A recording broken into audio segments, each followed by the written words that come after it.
All right, what are we doing today? Well, gonna try to make a real quick video for some guys on one of the Facebook groups for this that asked if we'd done a baffleectomy, which is a word that doesn't actually exist.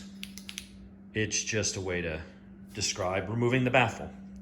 So this is my 2017 Street Cup. We've got modified airbox with K&N air filter, snorkel removed, gold chain, went down one tooth in the front on the sprocket, added a steering damper, progressive fork springs with tech bike parts fork adjusters.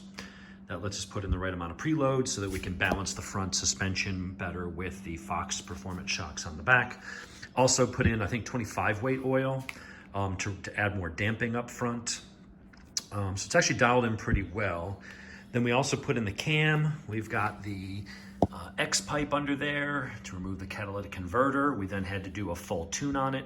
And the result is now the bike, instead of falling on its face at like 5,300 RPMs or whatever it was, and losing massive horsepower, she just basically short shifted.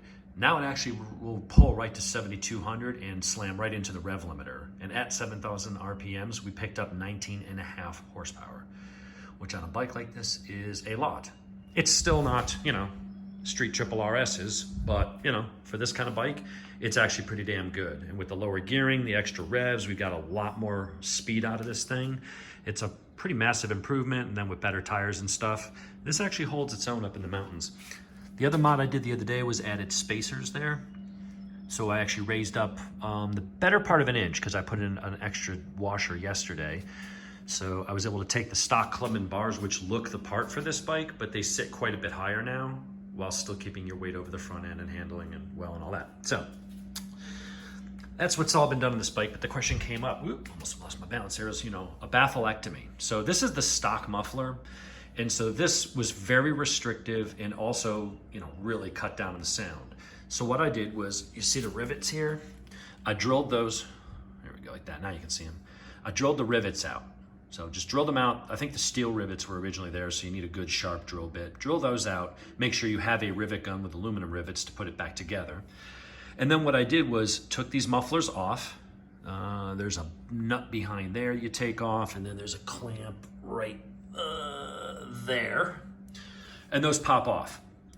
So take the mufflers off, take that end cap off, and inside you'll see the restrictor plate. You basically just drill around the edge on the inside. There's a flat plate in there underneath this cap originally. Drill holes around the end and then take a chisel and just punch that out. So you're gonna have a big kind of, jagged hole. And then down about here, you're gonna have a smaller plate that has a little tube. And for a 900cc motor, it's breathing through little tubes about, 3/4 of an inch. It really does kind of clog it up. So you're gonna do the same thing. Get a long drill bit, go in from this end and drill holes around there, around the edge, and then take a chisel and a hammer and punch and basically cut between those holes and then yank that plate out. At that point, you will basically have a straight through design. And then what I went and did was I went on Amazon, and if you look in there, see how there is that perforated core? I believe I got 2.5 inch or 2.25 inch perforated core. And so I bought that, I think it was like from LA Choppers or something like that on Amazon. And so I got enough of that, measured out what I needed, got a little extra in case I had to cut it or something like that and redo it. And so I installed that from this end down to the other end. And then I went and got a couple packs of fiberglass muffler backing that you can, packing you can get from like Cycle Gear or whatever. And so I just made that. It's kind of hard to get the phone and the flashlight in there. But I basically just put in that core through that, hole that I did. And now it is a straight through design. It's not raspy because it actually has fiberglass packing and it's got that, pipe in there. And that pipe, you want to make sure that whatever size you get sits wider than this, because this is what's actually going to wedge it and keep it in place. So you see how this lip here kind of cuts in? So the actual pipe kind of sits in this part that's like, longer in effect. And it can't go anywhere. Like, it doesn't move at all. So I put that in there. It fits up inside this lip. You then push this in, and it takes a bit of force because you kind of want to basically wedge it in place. and then you use your rivet gun with aluminum rivets and just pop, pop, pop, put the rivets back together. So at the end of the day, it looks completely stock. And the bike, other than the steering damper, and maybe, you know, if you looked and saw those spacers up there, you wouldn't really think anything of it. The bike basically looks stock, but when you fire it up, and I've got other videos, I'm not gonna do it right now because I gotta run back upstairs for a conference call.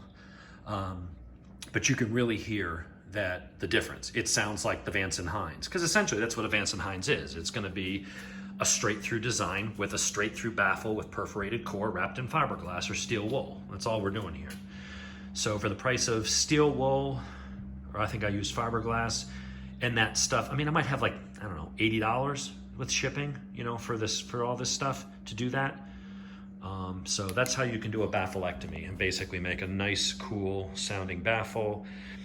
On my YouTube channel, go find, there's videos of it out there where I was riding this thing. You can hear exactly what it sounds like, but it sounds like full, normal aftermarket. Now, part of that's also because I've got the X-pipe. So I've got the catalytic converter removed, but even without that, just getting rid of those basically mufflers and using a straight through design will make a massive difference. If you go and do that as well, do the X-pipe, which I think is only like $130 or something. It's not that much. Maybe the price is $140, I don't know, but it's not that much.